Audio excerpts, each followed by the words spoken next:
Hi there, I'm Belarus from TechCity, back with the TechCity news update.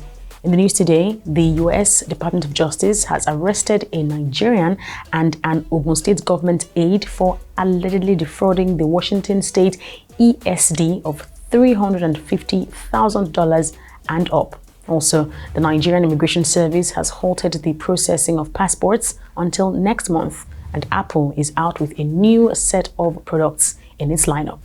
Details after this. The U.S. Department of Justice has said that Washington police arrested the personal assistant to Ogun State Governor Dapo Abiodun at the John F. Kennedy Airport in New York on a criminal complaint charging him with wire fraud for his scheme to steal over $350,000 in unemployment benefits from the Washington State Employment Security Department, ESD. Abidemi Rufai, 42-year-old, also known as Sandy Tang of Lekki, Nigeria, made his initial appearance Saturday, May 15th, 2021 in New York and is scheduled for a detention hearing today. According to the Justice Department's statement, Abidemi Rufai allegedly used the stolen identities of more than 100 people living in Washington to file fraudulent claims with the ESD for pandemic-related unemployment benefits. He also allegedly filed fraudulent unemployment claims with Hawaii, Wyoming, Massachusetts, Montana, New York, and Pennsylvania, using variations of a single email address in a manner intended to evade automatic detection by fraud systems, which, according to the attorney's office, made it look like each claim was connected with a different email account.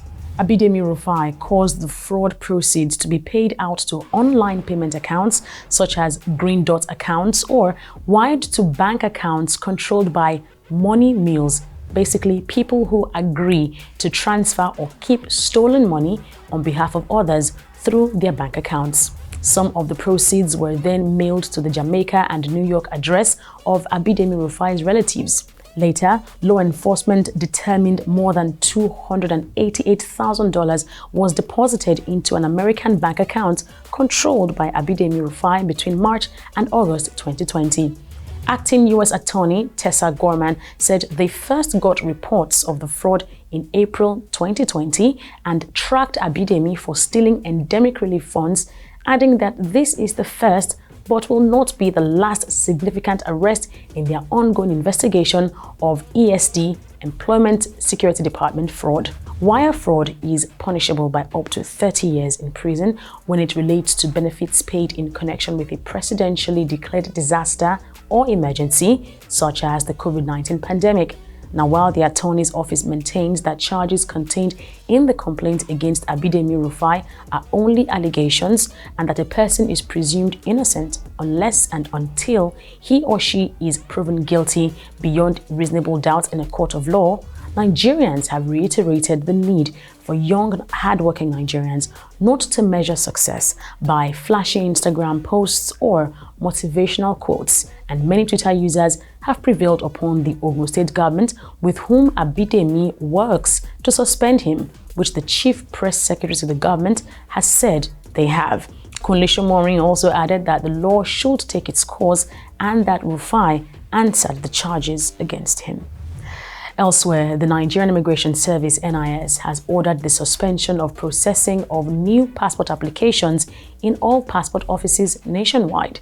A statement signed by the Deputy Comptroller General, A.B. Yarima, described the suspension as a necessary step to ease the preparation for commencement of a new passport regime, to allow enough time to clear all backlog of applications sequel to the commencement of the new passport regime on the 1st of June 2021. The statement added, consequent upon the foregoing, all PCOS are therefore directed to utilize this period, May 17 to May 31, 2021, to ensure that all backlogs are produced and handed over to command controllers for for collection by members of the public concerned. And before we go, Apple has launched a new iMac, saying it is unlike any other iMac we have seen before. And also they announced the 12.9-inch iPad Pro featuring a new Liquid Retina XDR display and the next generation of Apple TV 4K, featuring innovative color balance technology and high frame rate HDR with an all-new Siri remote featuring a clickpad control that offers 5-way navigation.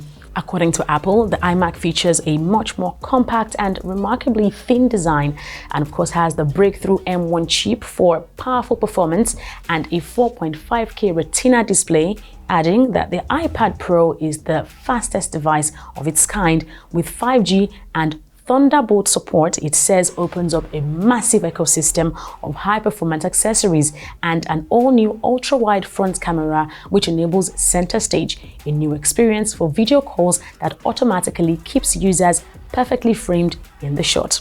All the devices are available on apple.com from May 21. And that's all we have time for today on the TechCity News Update. If you found this informative and enlightening, do make sure you subscribe to our channel and please give this video a thumbs up. Thanks for watching. See you next time.